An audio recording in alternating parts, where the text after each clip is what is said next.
This program is designed to provide general information with regards to the subject matters covered. This information is given with the understanding that neither the hosts, guests, sponsors, or station are engaged in rendering any specific and personal, medical, financial, legal, counseling, professional service, or any advice. You should seek the services of competent professionals before applying or trying any suggested ideas.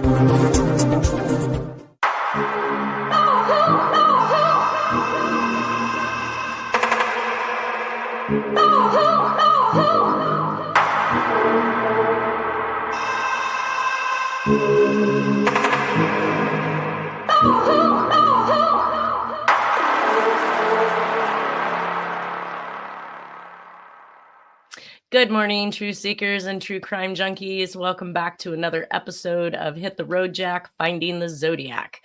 I'd like to welcome to the show today, Lindsay McBrayer. Hey. Hi. Yes.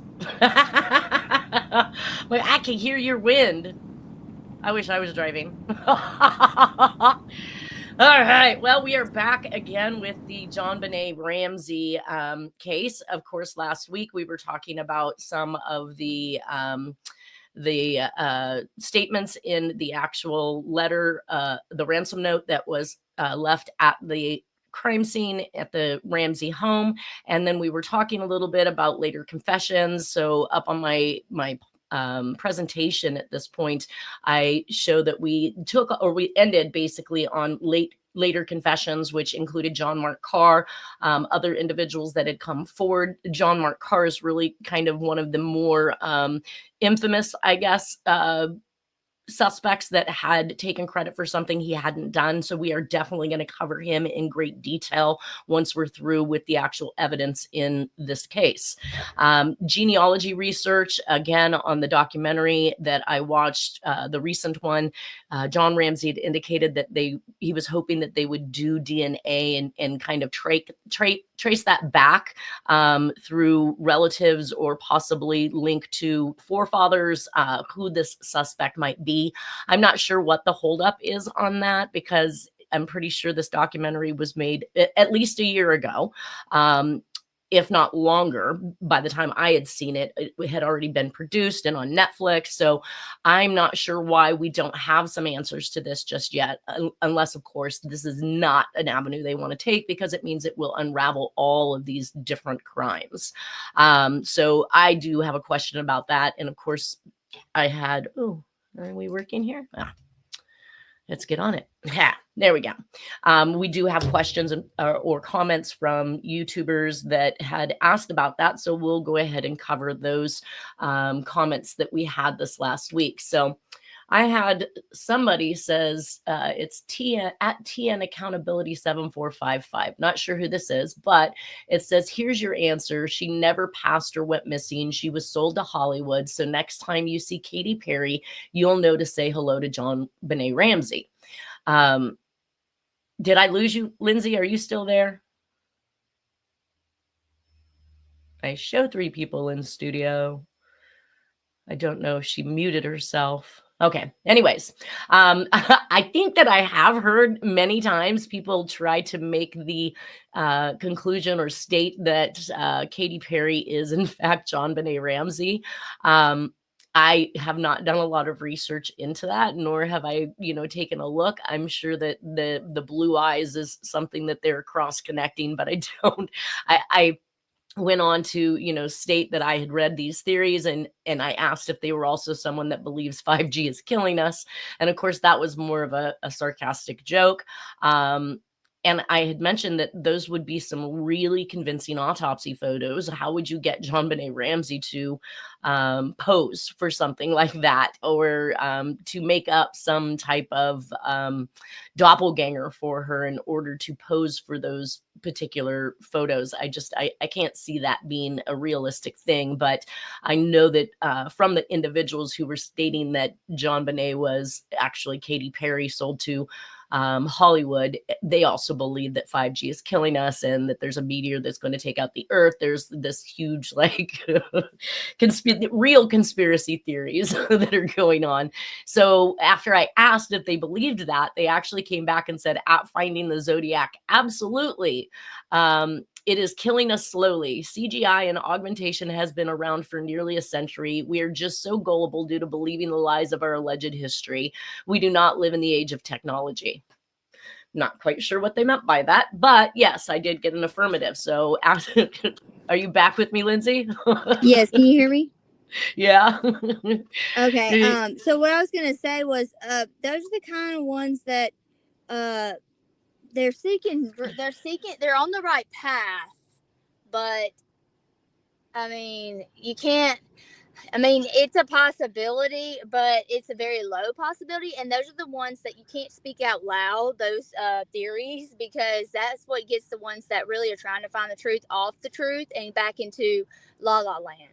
Exactly. So I think, when I visualize Jonbenet's little tiny face and Katy Perry, some parts of the eyes may be, connecting well, and for then me. Patsy, she really does look a lot like Patsy, Katy Perry does. What? But, yeah. You think so? I don't. I've seen this theory before, and and I obviously had to go down that hole and see what they were saying. And I mean, there are a lot of similarities, but not enough to say, yeah, that's her. No. Gotcha. All right. I'm glad somebody else weighed in on that, because I've only listened to people say it. I haven't really taken it seriously, and I certainly didn't jump down that rabbit hole, because again, we have the autopsy photos. How did these come about if Jonbenet really wasn't dead?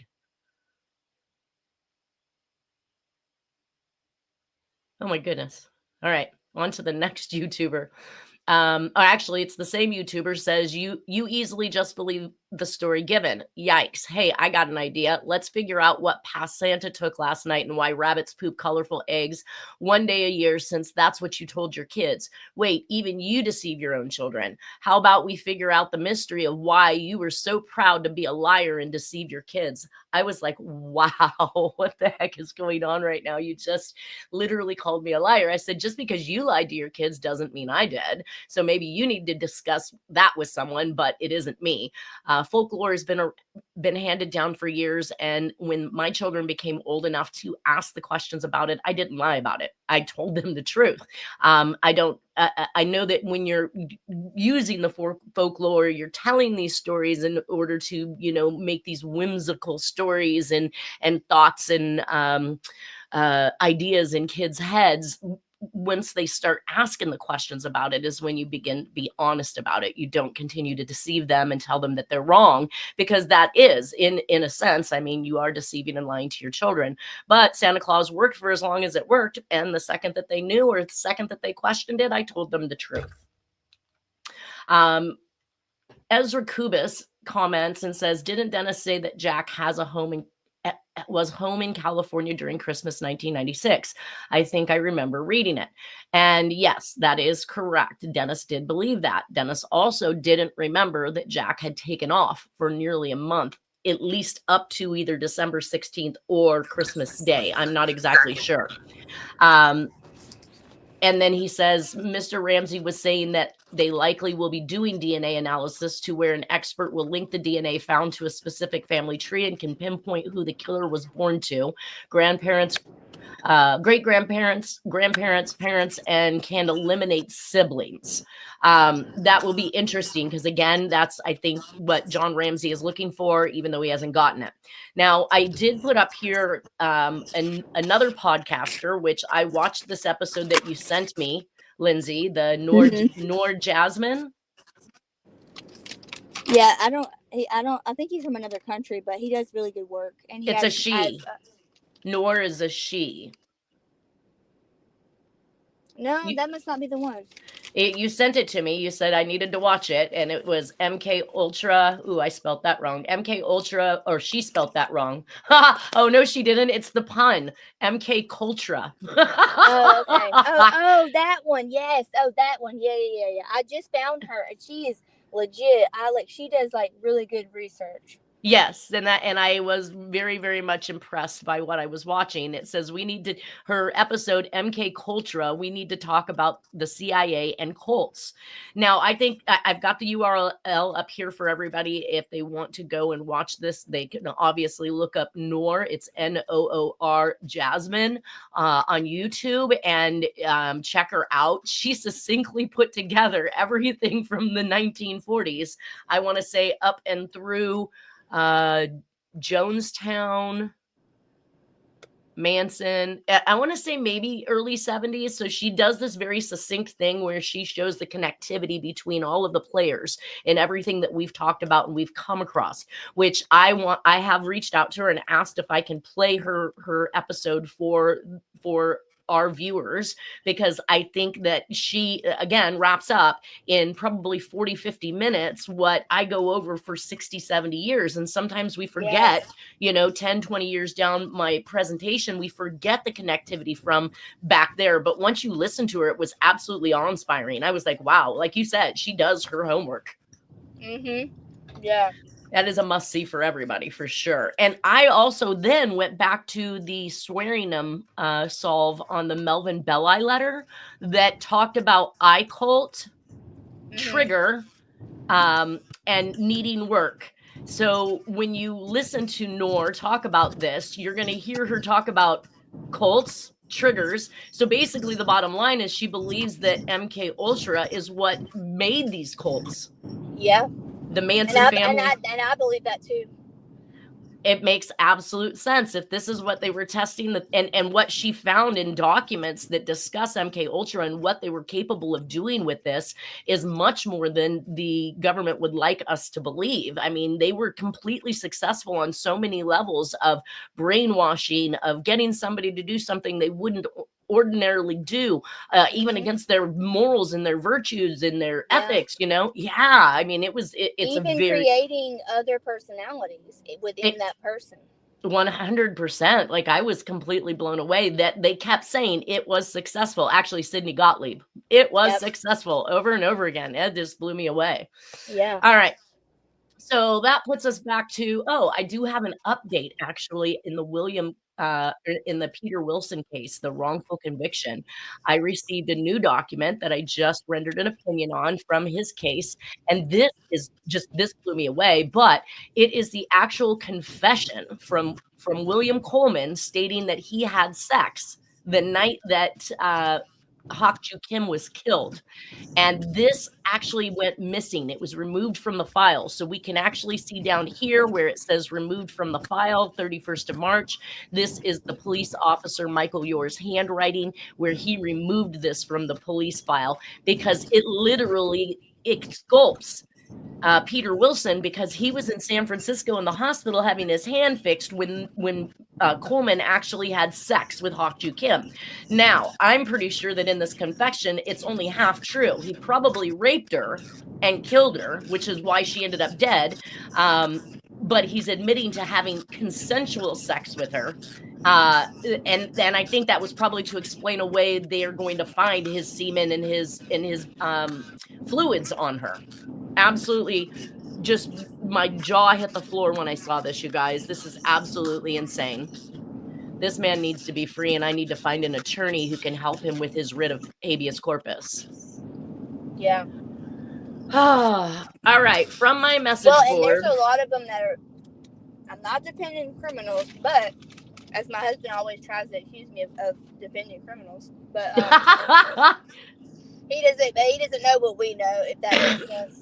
Right. And it's harder just to explain it just in 5 seconds to someone. So yeah. I mean, but like there literally is so many in prison, I believe, that were probably MK Ultra in some type of way into confessing to something that they didn't do. Well, and you have to imagine that program took place, like Noor said, in prisons, in mental hospitals, in universities, San Francisco, New York. There was a socialite aspect of it too, where socialites were using it on their male counterparts. So it runs deep. There's a portion of it as well that I can verify from multiple sources that they still use in investigative interrogation purposes. Oh, of course. If we think that this has ended simply because, MK Ultra was shut down and Helms had all the, files destroyed, they just pick it up, call it another thing, and continue on. I mean, I think it started as Paperclip, then Artichoke, then Bluebird, and then MK Ultra turned into Midnight Climax. Like it just keeps evolving into a new program and, hidden a little bit better the next time. It's disgusting. Anyways, I do have some information that I pulled from my message board way back in 2012 when I was putting this presentation together. And it was information that Terry Batcher had actually pulled out or extracted from what he could in the files because he was well read on the Jonbenet Ramsey case. So I thought it would be prudent to kind of lay out what he believed to be the evidence before we get into all of the pictures. So it says one must read and double check things in the JBR case to be properly informed. There's a lot of info on the net, but some of it is just plain wrong and doesn't compare with the known evidence. This list is a work in progress by Terry Batcher.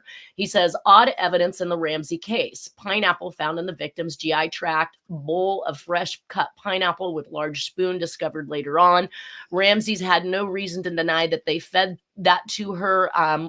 If it were true, again, that's not something I would see that they would even think to themselves they'd have to have denied doing. So why did they?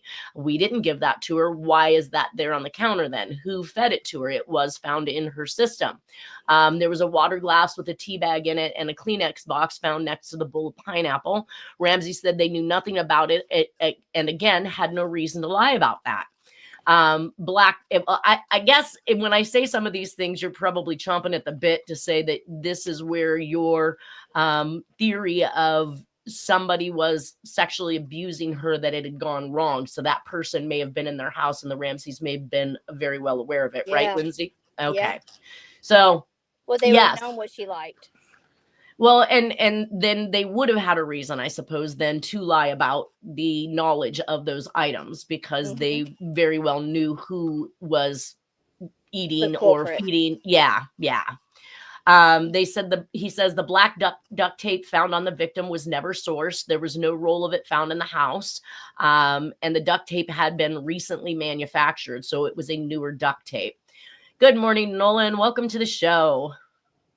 Good morning, everybody. Technical difficulties, I've overcome them finally. I had some this morning too, so no harm, no foul. He went back and edited to add, in fact, it was a black gaffer's tape, which is a specialized tape that is more narrow than 2-inch duct tape. I also suspect that it was meant to serve as a mimic of the Black Dahlia's victim's wounds. I'm not sure what he means by that because I don't know where this tape was found on her. I don't know if it was on her face, on her hands. I don't know. I think the size of it makes it easier to use to bind someone. The duct tape is thicker and it's not really for that purpose. Right. Especially small little hands. Yeah. And I don't know. I mean, when he's saying mimic her wounds, Black Dahlia was cut from cheek to cheek. So is he indicating that this tape was on her mouth? She was cut in the abdomen. She was cut in the breast. She was bisected. All of these. I don't understand. Yeah. I didn't either. He says the tip of the paintbrush used to break victim's hymen and part of the garret was never found, which, yes, there was 1/3 of the brush that was never found. Sharpie used to write the ransom note was of a much older manufacture date than other markers found in the home. Several pages on the tablet used to construct the ransom note and practice note were never found. Beaver hairs were found on the victim. Brown cotton glove fibers were found on the victim. Brown paper bag type fibers found on victim's bed, perhaps from a cardboard tube used to carry the ransom note. I think these are just theories on his part, some of it.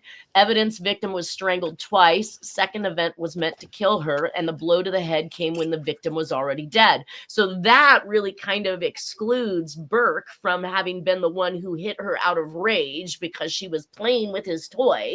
All these people have these theories about Burke being the culprit here, but if the damage to her skull didn't occur until after she was strangled, we know it wasn't Burke. Again, he couldn't have created the garret.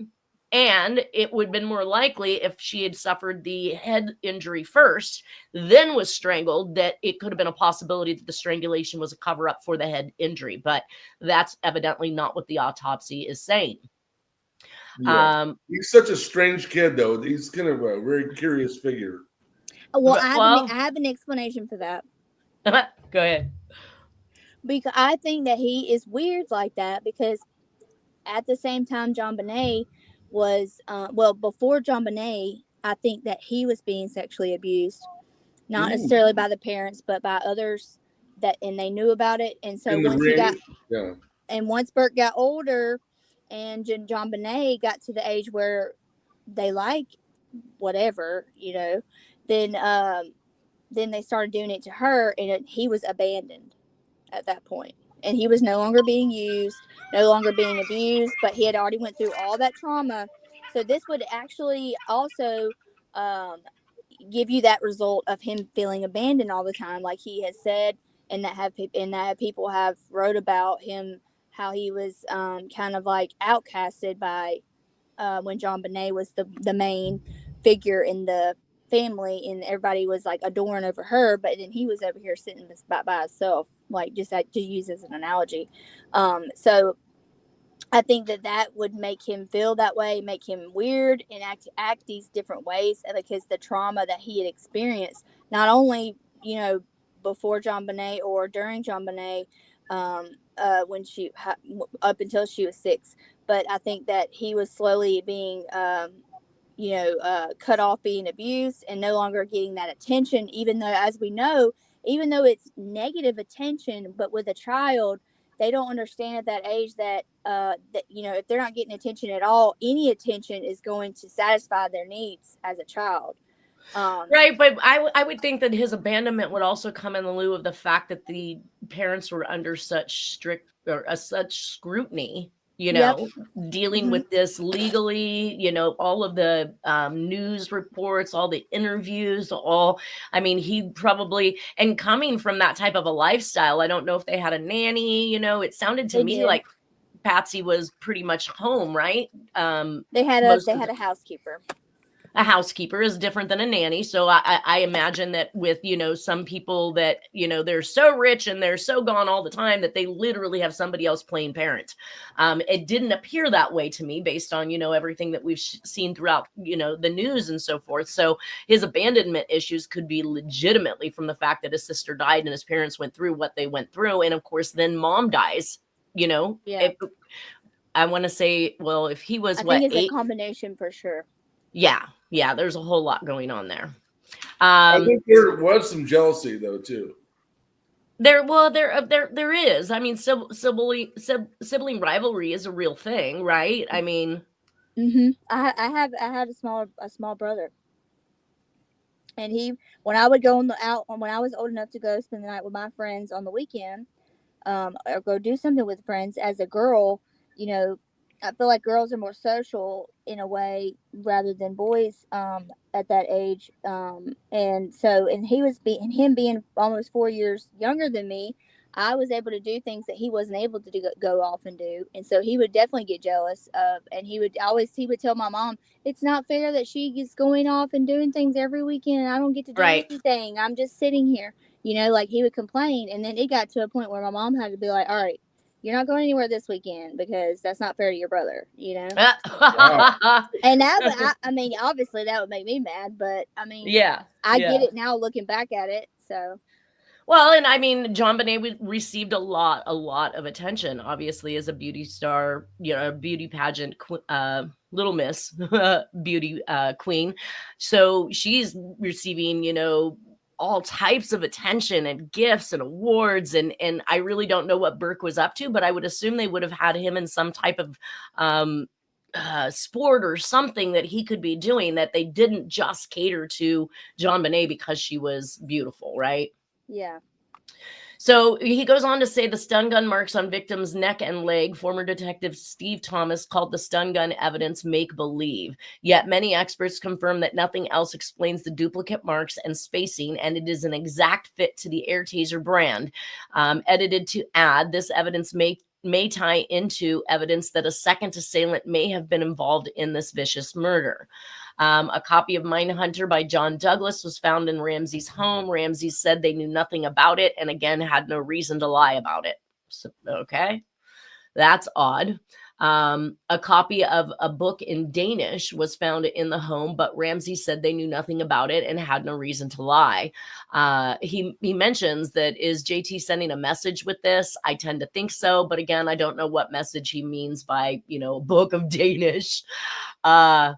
Victim was wrapped in a blanket, but her legs and feet weren't covered. Victim's arms were both poised. I think he meant to say posed, upwards, same as E. Short. And the skeleton card and the spooky picture of Jack. Brown paper bag with rope in it found in the guest bedroom. Same room, overlooked the garage and rear entrance to garage. Edited to add, I've recently discovered the significance of the brown paper bag mentioned on the ransom note, along with the cowgirl photo shoot that has rope at the feet of the victim, and the fact that a new pair of cowboy boots along with a small suitcase with men's clothes in it was found at their summer home. This is clear evidence of premeditation and stalking. Photo of the bed in the guest room shows that the dust ruffle was out of place in an otherwise tidy room, perhaps caused by a search for the victim. The public domain doesn't have details on this. There's a red outline type heart-shaped figure drawn on the lifelines of the victim's hand. JT had a small red heart tattoo on his arm. I know this one was big for Terry. He used to, mention that Jack had the red heart tattoo, and this red heart on Jonbenet's hand was leading him to believe that Jack committed this crime. But again, I think that Jack was a piece of this crime, not the whole crime.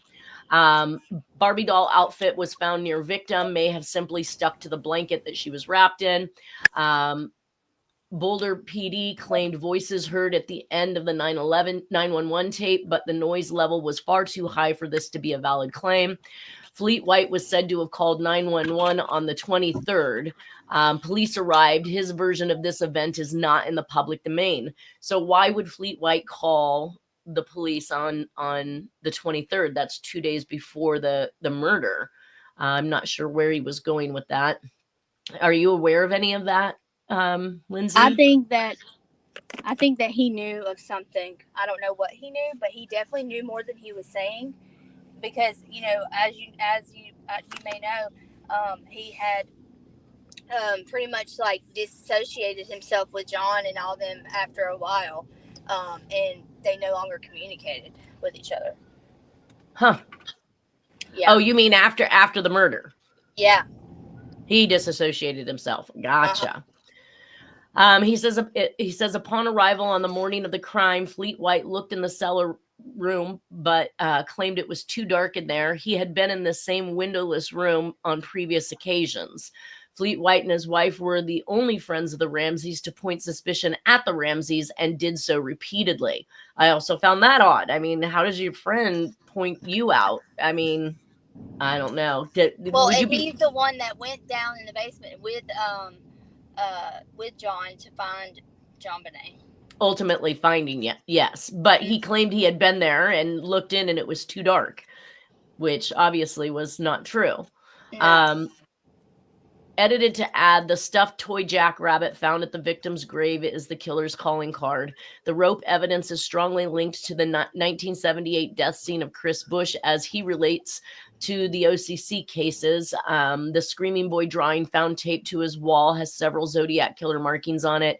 On the desk was a VW Rabbit brochure. In his otherwise tidy closet was a pile of rope. Yes, do you remember back when we were talking about Bush? That murder, that they found that rope, and remember me telling you about that rope? Because I found that to be looking like the same rope too. Right.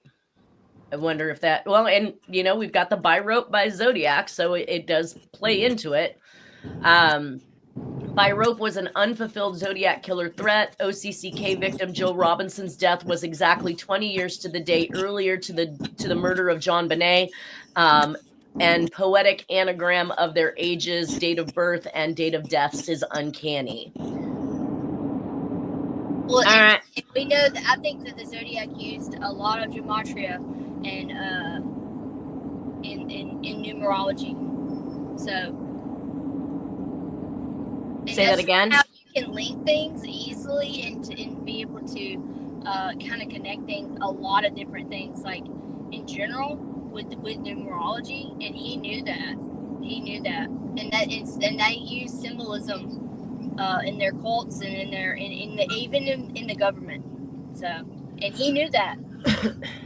Yeah, well, and we know that, decoding and these anniversary dates and these, the timings of the killings all, either led back to some type of, that's why they, look at this like it's a zodiac and constellations and based on where the sun is or what have you. It's just another one of those theories that they've thrown out there to confuse us, kind of like the cult issues. They want to talk about the cults, but I think Noor was probably the first person I seen who cohesively connected everything from Jonestown and Manson to all of this, these other entities that we've talked about that I feel are part of what the Zodiac is really all about. Yeah. Some additional evidence that, and some of this might be repetitive, but some of it is not. So a summary of the basic autopsy facts regarding Jonbenet's torture and murder by Terry Batcher. She suffered 2 strangulation events via a noose made from flat white cord, similar to early military parachute type of cord, and a broken portion. Your background noise is really loud right now, girl. Okay, cool. Which, see, military parachute type of cord and a broken portion of a paintbrush handle, which had a rather sophisticated wrapping of the cord around the handle, which acted as a knot. She left marks from her fingernails on her neck as she clawed at the noose, which meant that while she was being strangled, she was still currently alive at that point in time. Yes, she probably let out a scream that funneled out of the front of the house. It wasn't realized until her autopsy that she had been hit very hard on the back of the head, so hard and probably with a big, long cop shop type of mag light that it drove a 2 by 3 centimeter portion of bone inward and cracked her skull all the way around and over the top of her eye socket. God. That is it, right? Yeah. That's absolutely gnarly. So, she says she had less than a teaspoon of blood in her cranium, which is only part of the evidence that demonstrates that the primary cause of death was via the noose, aka the garrote. This list of facts and the stun gun marks found on her face and leg, which is a fact which was established by the late Detective Lou Smith, proves that she was tortured while alive and her remains further destroyed and defiled after she was dead. Wow. Shards of the paintbrush handle were found in her vagina, along with other crime scene evidence. The portion of the handle used on her vagina went missing. All of the above facts, coupled with the murder note evidence, makes it clear that her murder was no accident, nor did it stem from an accident. So, that information, once again, I think exculpates Burke from being the suspect. Hands down. That had to be done by an adult. Yeah, I think that does, but I don't believe a lot of the things that Lou Smith believed. As far as the stun gun, I think that that was maybe possibly used to cover up after the fact. It wasn't used to control her. I would think that the bruising that came from it, if it was done after the fact, wouldn't have happened, right? Just like he said that the teaspoon of, what did he say there was? Yeah, a teaspoon of blood was found in her cranium from that actual, so that meant the blood was not pumping at that point in time.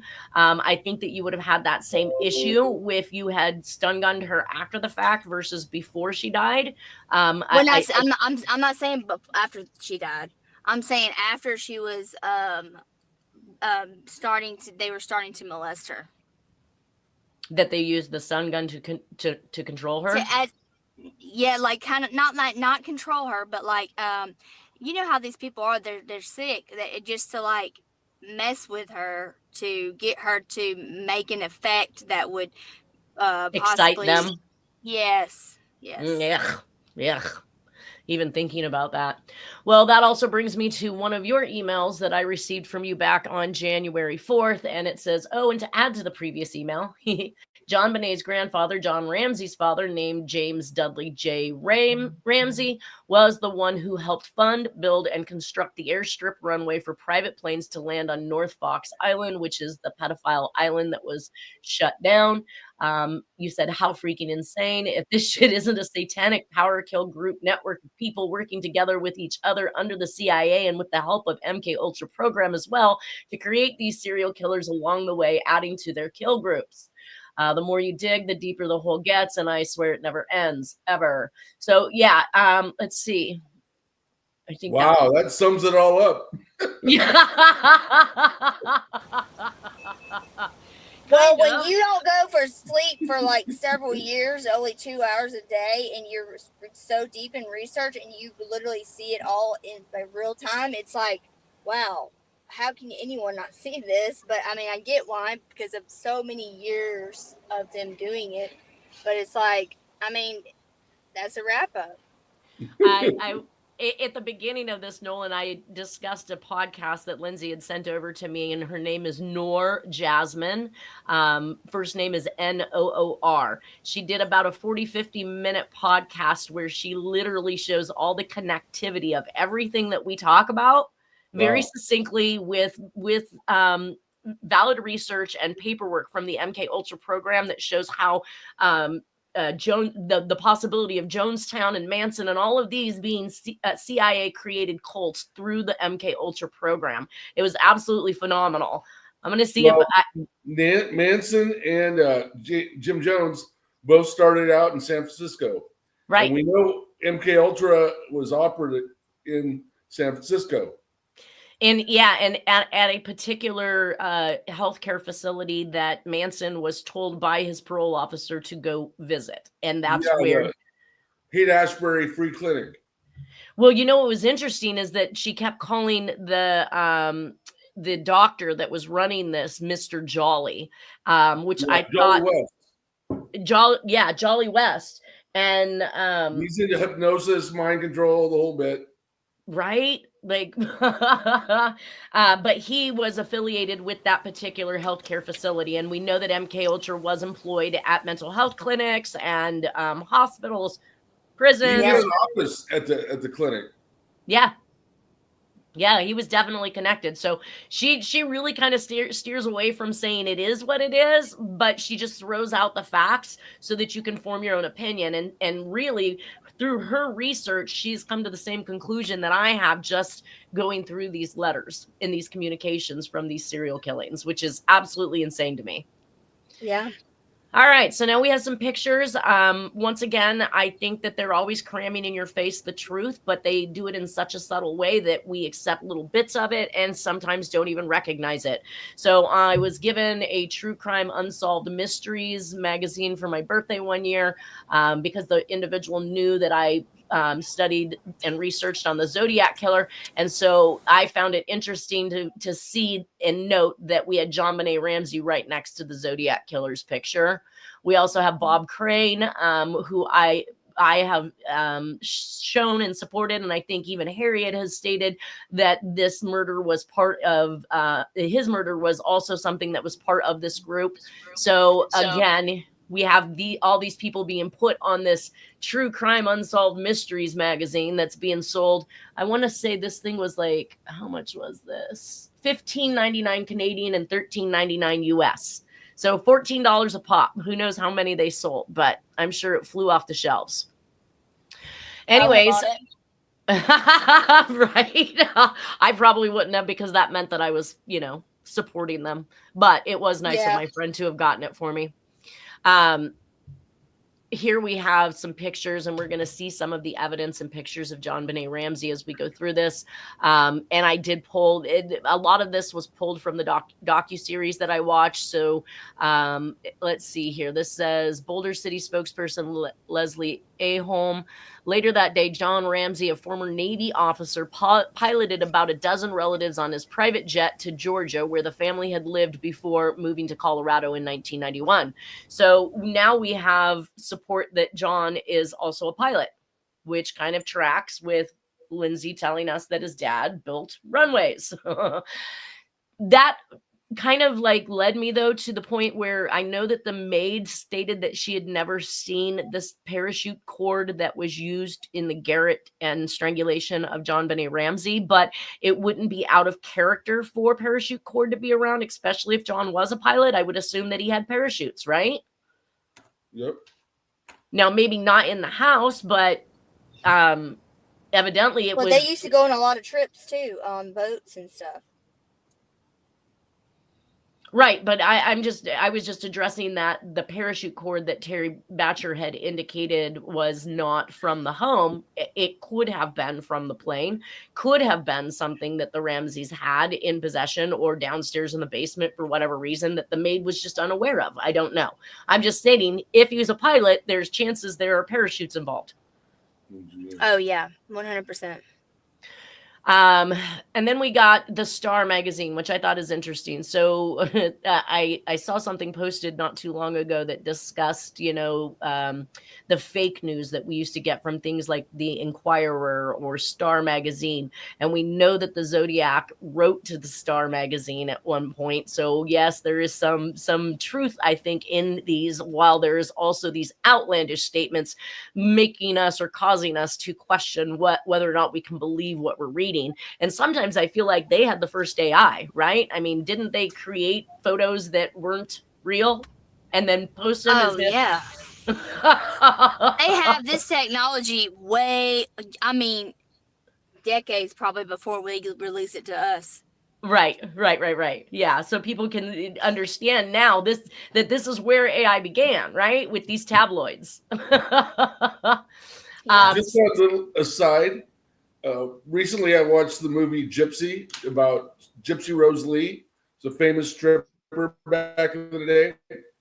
But they started out as a vaudeville company, and Gypsy Rose Lee wasn't even the star. The little sister was the star of the vaudeville act, and she looked just like JonBenet Ramsey. Blonde, and how old is that? Curly hair, cute little face. And the movie's called Gypsy, with Natalie Wood. Okay, but how old is the movie? Seriously, too. Oh, it's from the 60s. Oh, okay. Oh, yes, that little girl. Yes, Yeah. that is another rabbit hole, 100% about that little girl. Yes.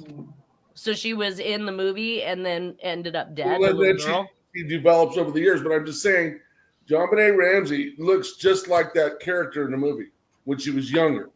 She gets older, and they both, like Natalie Wood is played by she plays a boy in one of the acts because the character that was Natalie Wood's same character was younger, but then she gets older into her teens, then Natalie Wood takes over the role. So this girl, it was like several different people, but the original, when they first started the movie and when the act was shown, it was this little girl was the star and doing things just like JonBenet Ramsey did. It was like her look almost seems like it was patterned after that little girl.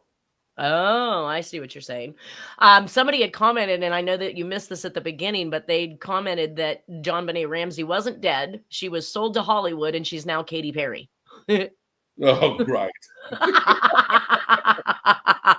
I asked them if they believed in 5G as well, and they retorted back, yes, they do. It's killing us. I went, I nailed that one. I nailed that.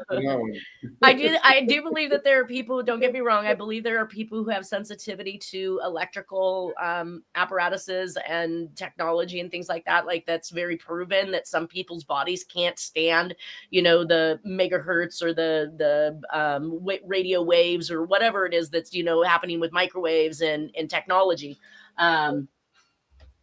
But to the extent that it's killing all of us, I think that would really be a detriment to the cell phone companies to kill off all of their customers. But it wouldn't be the first time. Look at the tobacco companies. Well, but that's I think that's slightly different because you're not going to kill an entire population, whereas 5G is everywhere. Yeah. You literally would kill an entire population. Like that's And again, with tobacco, obviously, it's whether or not your body's susceptible, obviously, to cancerous type things. Some people smoke all their lives and never have cancer. Look at George Burns. And I know why that is. What?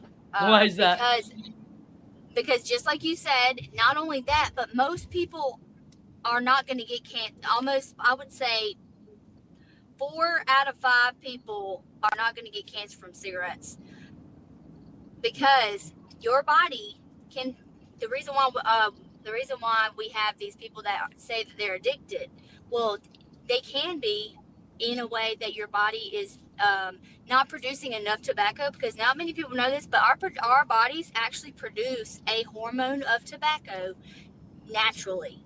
So just to say, if you're vitamin deficient of like vitamin D or something, you're going to go take vitamin D vitamins.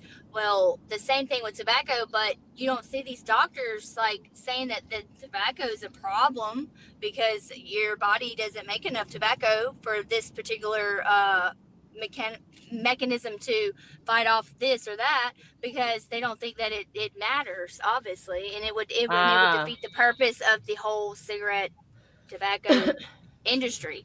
So it makes sense. Like I didn't know that either until when I figured that out. I was like, well, that would make sense why people are addicted in quotations, because maybe that particular person's body is not producing an adequate amount of tobacco and they hormone. crave it.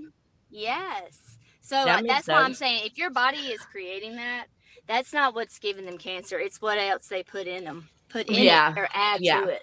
I was going to say, and everybody's individual, and no two people react the same to anything. What might cause cancer in one person will not cause cancer in another person. So back to Jonbenet real quick. We have at the top of the Star magazine, Jonbenet dad linked to kiddie porn scandal. Truth or fiction, right? We're getting it from a tabloid we're not supposed to believe because it's just fantastical. But we have these claims that are being made to being linked to a kiddie porn scandal. I did pull out some handwriting from the images. I believe that this one was actually Patsy Ramsey's handwriting. What I'm concerned about is I'm fairly sure that they put in front of her and asked her to write this way. And some people, when you do that, so when I ask a client or a suspect to give me samples of handwriting, I do not give them the image or the note that is involved. I break these words down in different ways. I make different sentences using the same words so that they're not so consciously thinking of the actual note itself that they're being accused of writing, that they're now writing more naturally in comparison to this looks almost as if it was sat right in front of her and she just attempted to mimic it. I mean, she doesn't spell business with 2 S's in the middle. So how did she come up with that unless she was staring at the actual ransom note?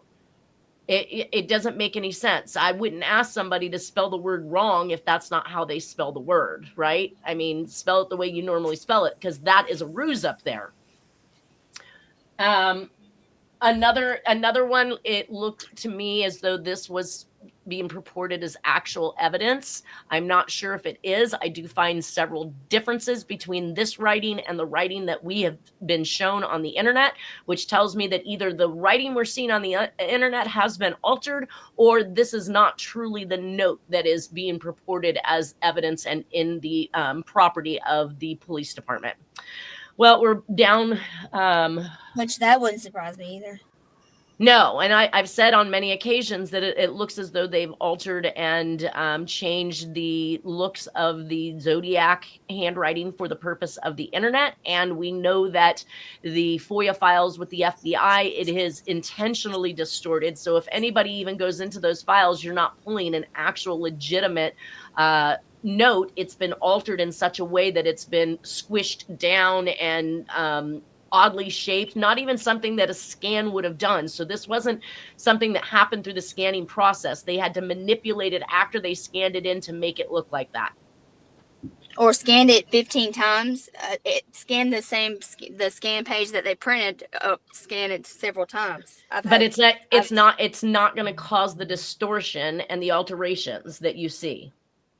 Yeah, but I've shown the images of the FOIA files next to internet letters, and you can see the distinct differences in them. And the distortion had to be manipulated on purpose after the scan was done. Period. Yeah. No amount of scanning is going to cause that. So that's pretty much. I think we're down to our last minute here. I want to thank everybody again for being here. Go check out Noor Jasmine. Like I said, N as in Nancy, OOR Jasmine, and see what she has to say in her 50 minute little stint there. It is absolutely shocking and interesting to see it aligns so well with what we're talking about. Thank you guys for being here. Yeah. So everybody have a wonderful weekend, and we'll see you next Friday. Yep. And then I can tell you about, I'll tell y'all next time about the book I read on one of the detectives that wrote it. Okay. About the case. Yeah, because we're still going through this. We'll hit some more pictures and some more evidence, and then we'll talk about John Mark Carr. So we'll be in it for a minute. In it to win it, you guys. Have a great weekend. Bye-bye. You too. Bye.